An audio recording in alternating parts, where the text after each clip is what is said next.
if you allow your 14-year-old to light a joint at the breakfast table, if you allow your hormone-addled 15-year-old daughter to like slam the door of her bedroom and give you the finger, you're going to get more of it. And those kids are going to wind up in rehab. It's not good for you, and it's not good for them. No. There has to be a point at which dad comes home.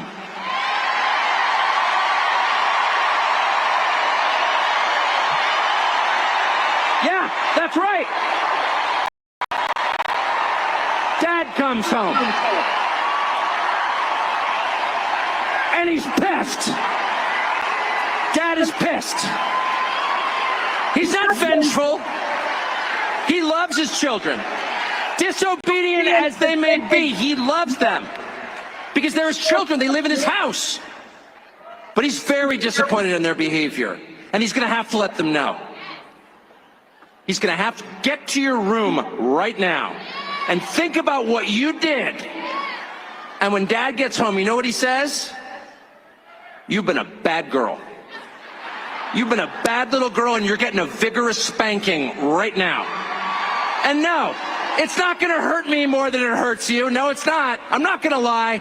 This is going to hurt you a lot more than it hurts me. And you earned this. You're getting a vigorous spanking because you've been a bad girl. All right. So, John, had you seen that yet? Had you run across this in your travels? No, I have not. That all right. So let's get your reaction. Let's get first timers. I want to hear what you got to say. Well, TJ, my first reaction is, pretty sure I've seen a couple videos with that plot line. With these exact words, exactly. Oh my God. Like, okay, there's so many levels of disgust to that one clip. So I'm just going to try and rattle it down here.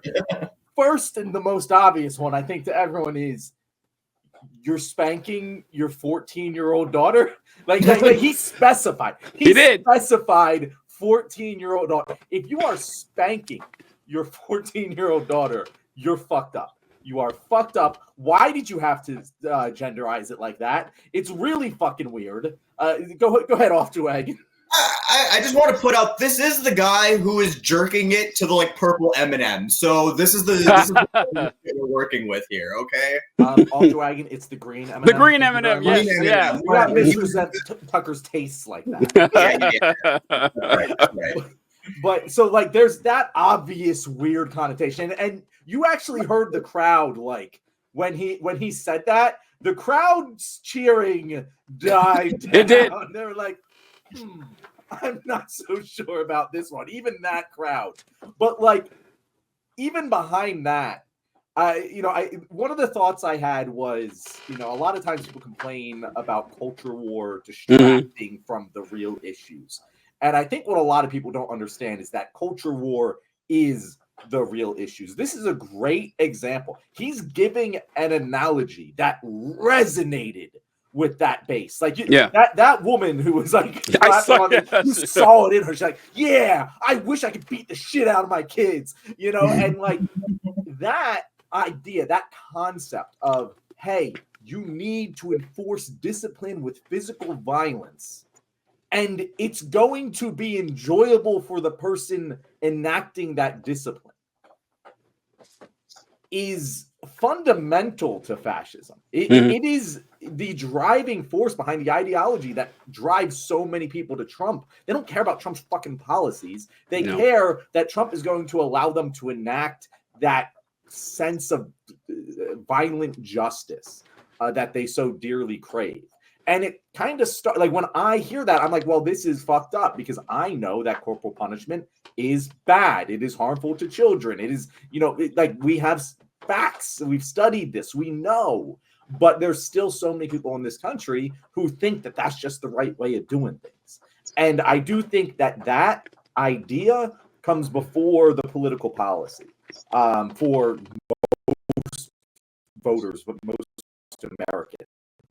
And like that's where you actually have to win the information war on that cultural concept, because if you can just get people to instantly recognize that as child abuse, the entire message falls flat. But for so many Americans, that's just not the case. They recognize it as the right thing to do.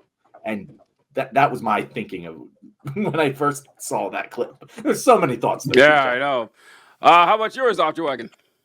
Yeah, I actually saw that just shortly, like earlier this afternoon. And aside from making my skin literally crawl, it's Tucker Carlson. You expect this kind of shit from him. And in a way, I almost hate to pay attention to it, because this is why they say this kind of shit, is to get this kind of attention. I feel like a lot of the time, and drive this sort of culture war argument that we shouldn't even be having. Like, that's a statement that should never have been said. That's something that if your uncle said that at Thanksgiving, you'd ask him to leave, probably not so politely, type of shit. And it normalizes it. Like, even us talking about this right now normalizes that this is an acceptable conversation to have in the sphere of politics and just society in general.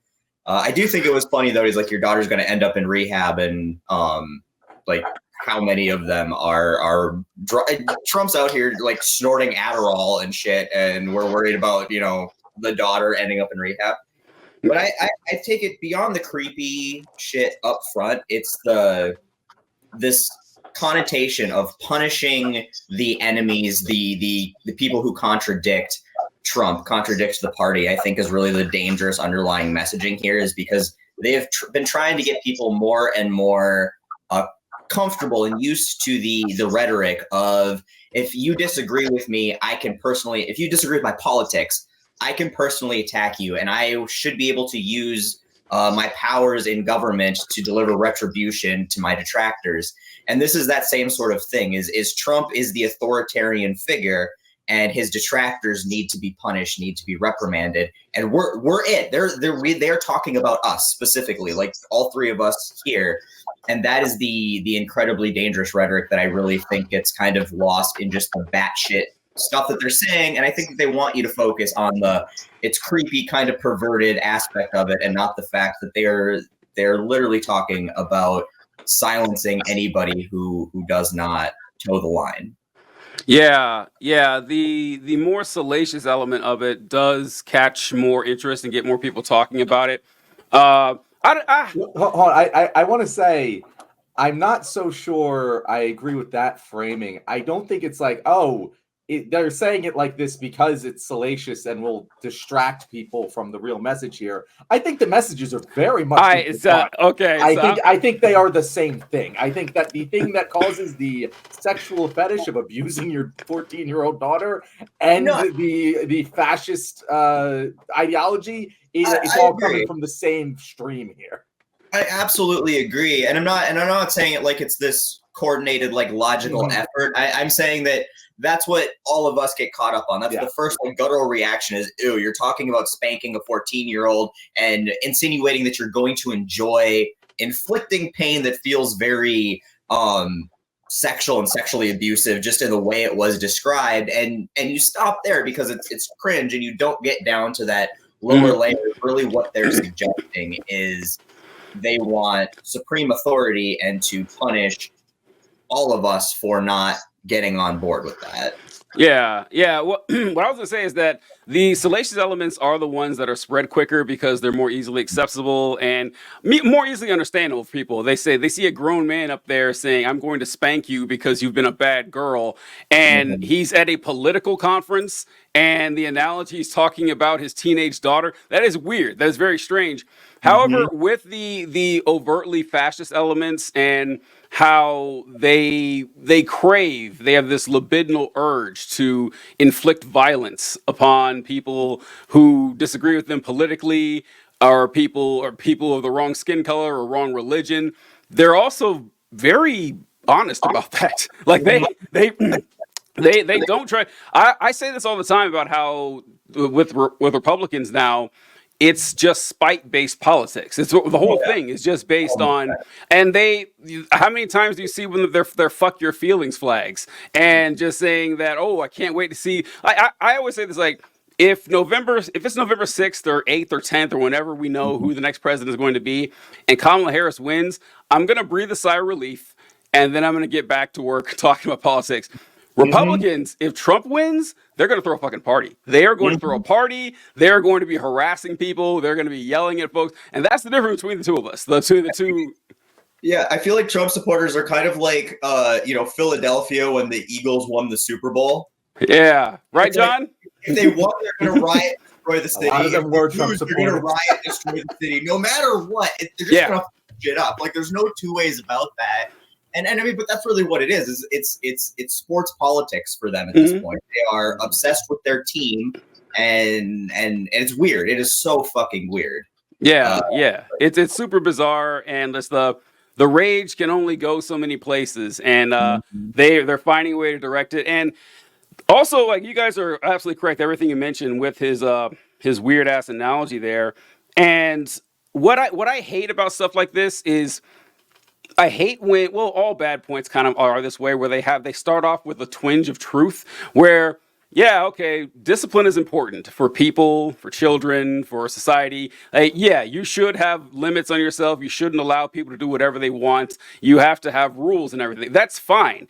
And even in the analogy, having like the dad as the general disciplinarian, I get that too, honestly. I've been in that position where it's like, okay, but then immediately off the rails to a weird, like, violence fetish, not even against women, just against girls in this situation, that it's all about punishing these girls, like from start to finish. Like you said, John, he did not need to genderize the child in this scenario. He could have just said, when your kids are acting up, your dad comes home, dad punishes the kids. We wouldn't even be talking about it. And, but in any other situation, in most other situations, he would have defaulted to son.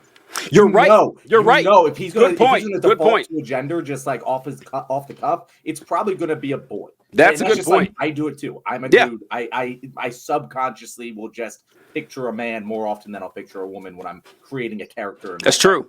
I can't tell you how often. Oh, sorry, but how often? Go ahead.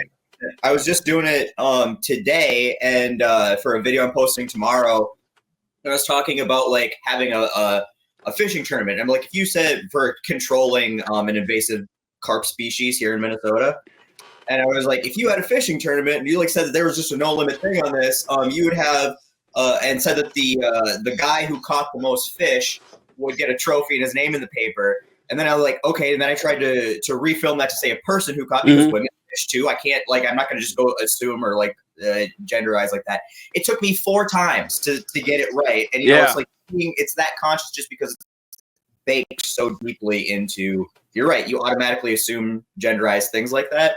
And even we who are trying to be conscious about that do it as well. So I totally agree. It's way to be like daughter and teenage daughter.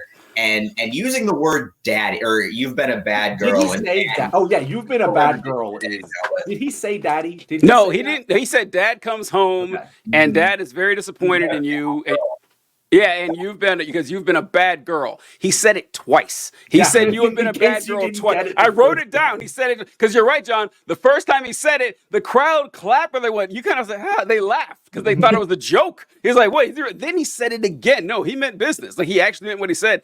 And that is an excellent point about how he genderized. Echo. I heard genderizing the child, and that he made it a female. How you got to kind of go out of your way to do that, because all of us default to male whenever we're creating a character out of a whole cloth like that. And I was thinking about this when you said it, John. We were actually taught to. I remember in English class as a kid learning that if you are just giving a fictional person that you don't know anything about, that you should default to he. I mean, I did go to school I did go to school 1,000 years ago. That's how it works in other languages. Like in romance languages, if you aren't aware of the gender of the person, you default to male, masculine, L instead of whatever the fuck. It's been a while since French class in high school. Or how English is, and I'm like, we don't gender a fucking table, so it can't be that difficult. Listen. Tables. It's just a fucking table. All right, man. I'm so glad you guys said this, and I did not plan to go into a conversation about romance languages. That was not on the agenda for the day, but here we fucking are. But it's that's so true. I talk about this a lot. That with. It's actually weird, John, that they default straight to male, because everything else has a gender. Like, why would a fictional person have to have that one? But people say this a lot, that English is the most complicated language. No, it's not. It is not. Like, English is a very easy language to learn. You know how you know it? Because billions of people speak it. Okay, if it was so hard to learn, people wouldn't speak. That's actually the best metric you can tell of how complex a language is how many people speak it. Because like Navajo could never be the lingua franca of planet Earth because it's too complex. Like adults couldn't learn it. But English is pretty simple to learn. Go ahead. All right. Just to play devil's advocate there. Sure. Billions of people speak Chinese too, and that search seems complicated as fuck. You know? Well, that's a padding the stats thing. It's not the language spread. Yeah, they were born. Yeah, speaking the language. John's correct. John is correct. Yeah, because if Chinese was spoken all around the world, they would. But since it's spoken mainly in China, but yeah, it's lingua francas are pretty difficult to come by. Some don't work, and English happens to. And English is very malleable. It's good at incorporating other languages and putting it into theirs. The tenses are pretty simple to figure out. But yeah, English is not that bad. People shit on it all the time, but it is good for the same reasons it is bad. The exactly. thing that makes it so easy to be a universal language, it is a fucking Frankenstein of like 3 different languages. Like fucking William the Conqueror came into France and like just commingled the languages, and German and the original English and French, and they all just fucking came together. And so many people have a lot of fucking like same words in their language, or they sound the same because it's just an amalgamation. It's like the fucking Catholicism of languages. The Catholicism of languages. It just keeps taking from everyone else so that everyone joins their thing. And that's why it's spoken by so many people. That's also why it's so fucking insane to actually learn all of it, because so many things are just contradictory in their structure because they come from different languages. It's also spoken by so many people because it was the language that the most successful imperial nation in history spoke when they were outcolonizing the entire fucking world. Yeah, so that has a little bit to do with it too. Yeah, it's like this, much like Catholicism, kind of rolls along exactly like that. And so what John was talking about with the Norman conquest, and so English has a strong Latin influence because of what John was talking about when we had the French injected into the language back in the 11th century. And Spanish is kind of similar too, in a way, that I remember seeing that I think it's like 15% of Spanish words are Arabic words. And that's because during the spread of Islam, when Islam spread across North Africa, it ended up spreading into Spain, like the conquerors that moved up from Morocco into Spain. And for a long time, southern Spain was Muslim controlled, and until like the 8th century, when the Battle of Tours, I think, is when it happened, and then the Spaniards took it back over, but the word stayed, and so there's a lot of overlap between languages there. But language is fun, John. That's our next project, language channel. We're gonna start talking about linguistics, counterpoint languages. I love it. I love it so much. So, do either of you speak any other languages? Nope. Yo aprendo español un poquito. Right there. Just mansplaining. Yep. We're gonna go over. Yep. We're gonna bring in native speakers and just tell them they're wrong about. Tell them they're wrong about it all. Say nope. Sorry.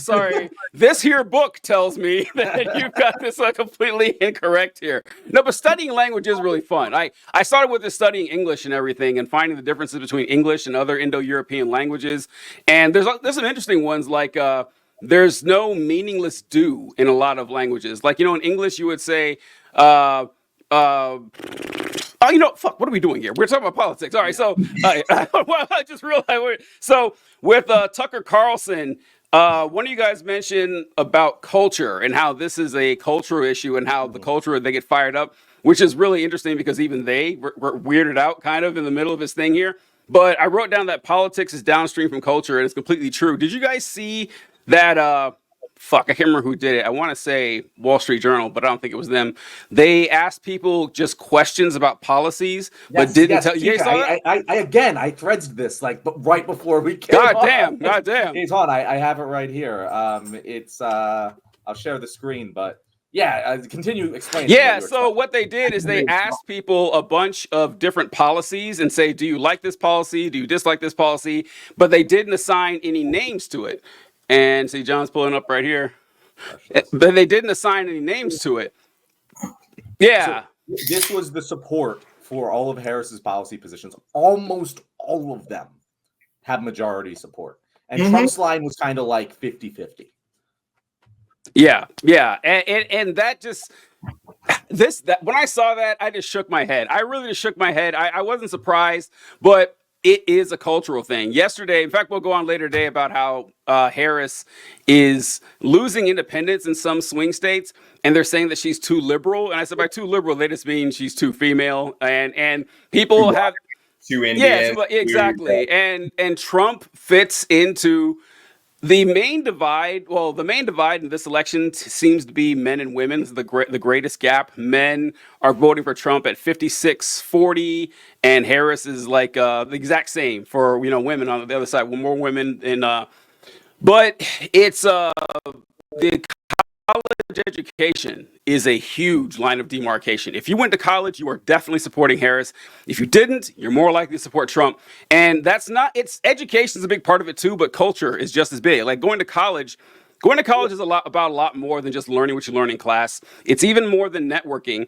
College is where you learn the rules for polite society and professional society. And this is how you're supposed to act. This is how you behave. This is how you speak. These are the words you can't say. These are the cultural rules of the middle class and the upper class. And if you don't learn those rules and you're not familiar with that culture, people going off and rambling on this nerd shit, it's just going to sound really boring and condescending to you.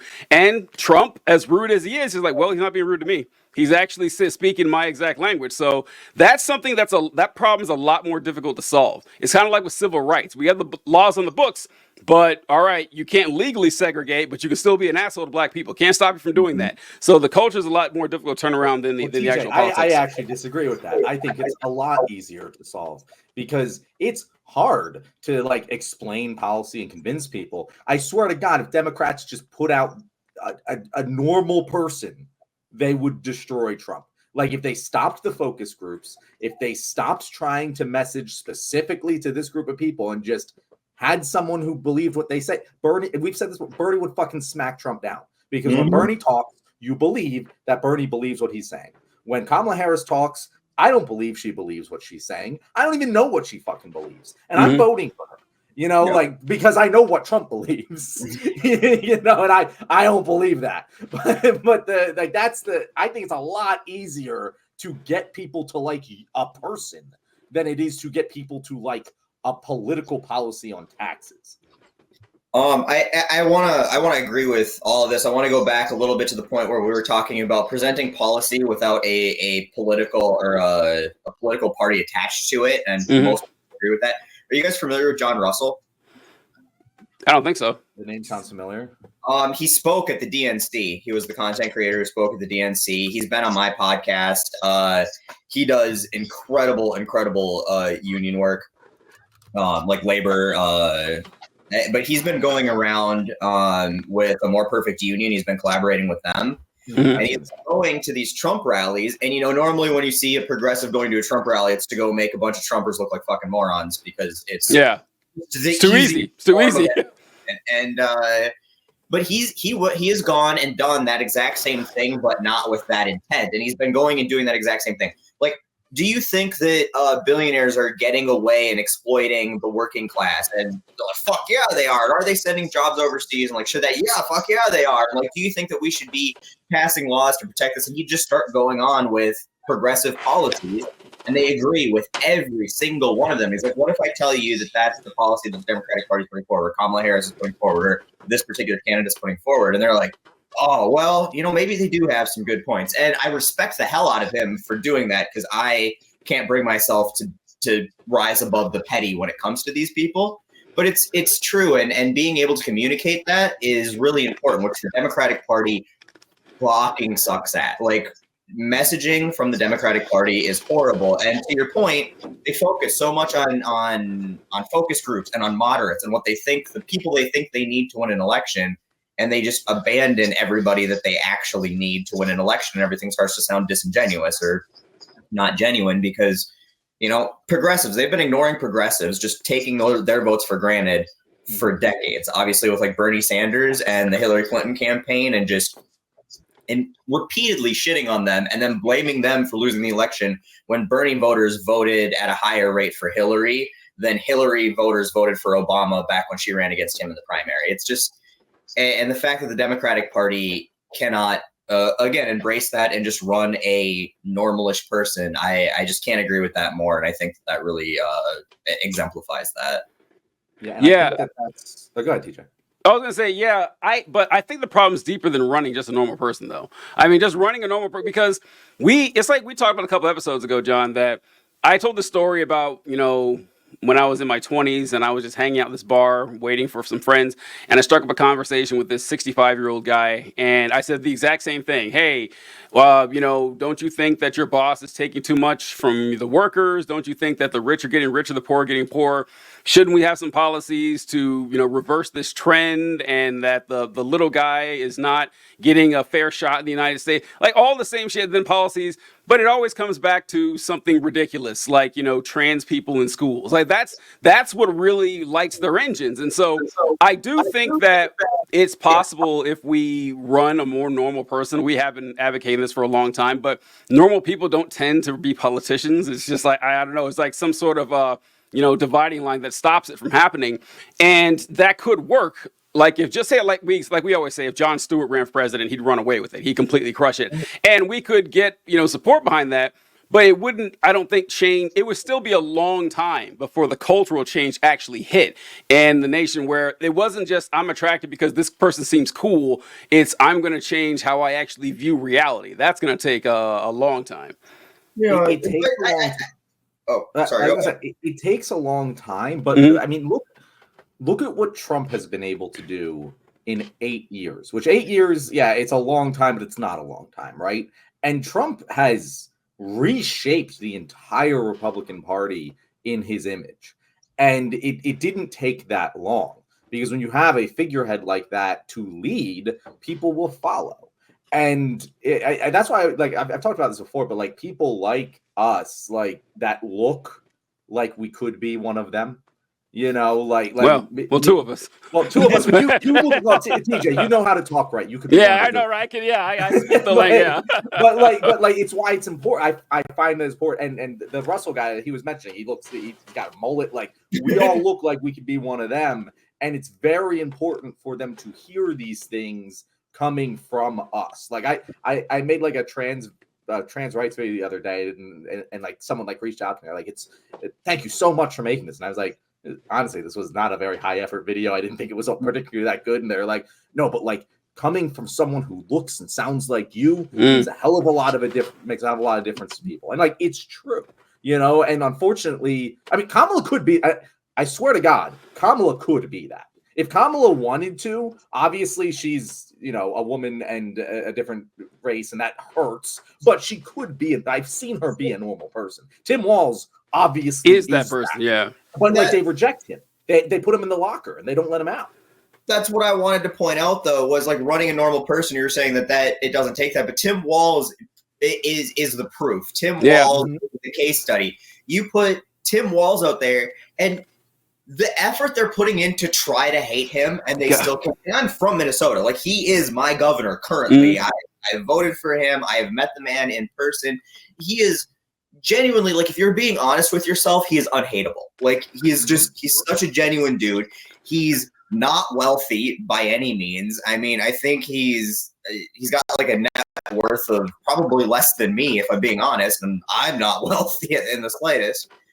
And he's genuine, and he's there, and he's rural. He hunts, he fishes, he drives around as 72 International Scout and works on that, and does, YouTube videos on how to fix shit and stuff like that. He's a real person, and it resonates so well with, I mean, it's obviously resonated. He's insanely popular here in Minnesota, and he went from being a red state, which is a fairly red state. Like, it's not. It's a blue state. It's a blue state. It's a blue state, but it is a rural working class. It is not a coastal state that is always going to go blue. And I want to be very clear: we are the blue state. Like, not California, not New York. The only state that didn't vote for Ronald Reagan.